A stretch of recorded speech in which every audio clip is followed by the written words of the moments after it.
Hi, everybody. Welcome to Grace with Paul Gray.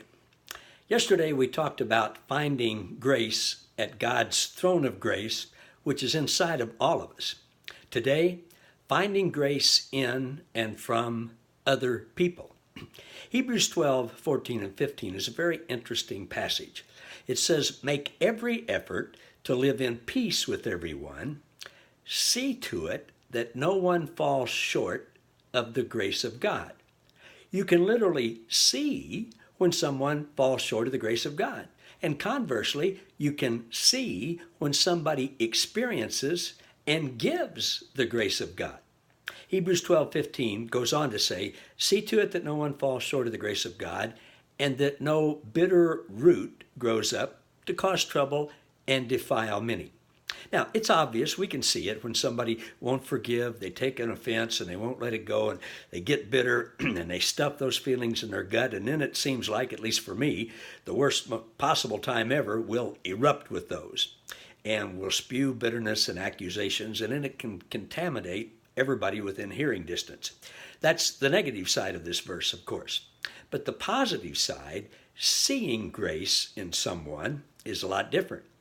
I think I might have more opportunities than most people to see grace in other people, since I continually mess up and am in need of grace for other people so much. But seriously, I've made it a habit to start looking for grace in other people. Earlier this week, a friend of mine and I had breakfast at a popular restaurant in our city. The food was good, and the waitress was exceptional. She was pleasant, she was encouraging, she went out of her way to accommodate some unusual requests that we had, and then at the appropriate time, she brought us the bill. My friend looked at it, and he realized that she or they, whoever, had charged us for a cup of coffee, which he didn't have. Well, when she came back to refill our coffee, she saw him looking at that, and she says, "Is anything wrong?" And he just nicely mentioned the mistake, but he said, "Hey, it's no big deal. Don't worry about it." She said, "Oh, no, I don't want to charge you for anything that you didn't have, but let me take it." She really wanted to take that and bring him a new bill, but he wouldn't let her. In a few minutes, though, she came back with a new bill and cheerfully said, "I went ahead and made you a new bill anyway." She didn't have to do that. She could have been offended that we'd even mentioned it. She could have been grumpy, but she was gracious, very pleasant, and went out of her way to take care of us. And I know my friend left her a generous tip, which he would have anyway.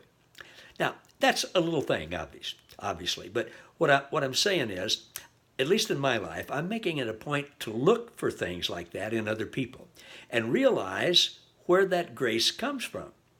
Christ in her. And to thank Jesus and let him know I appreciate what Jesus is doing in my life and in other people's life.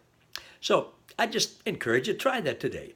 Write down the gracious acts that you observe in other people and email me at convertibleconversations.com and let me know.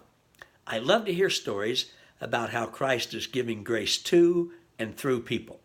Tomorrow we're going to look at finding grace in ourselves. Hope to see you then. Thanks, everybody.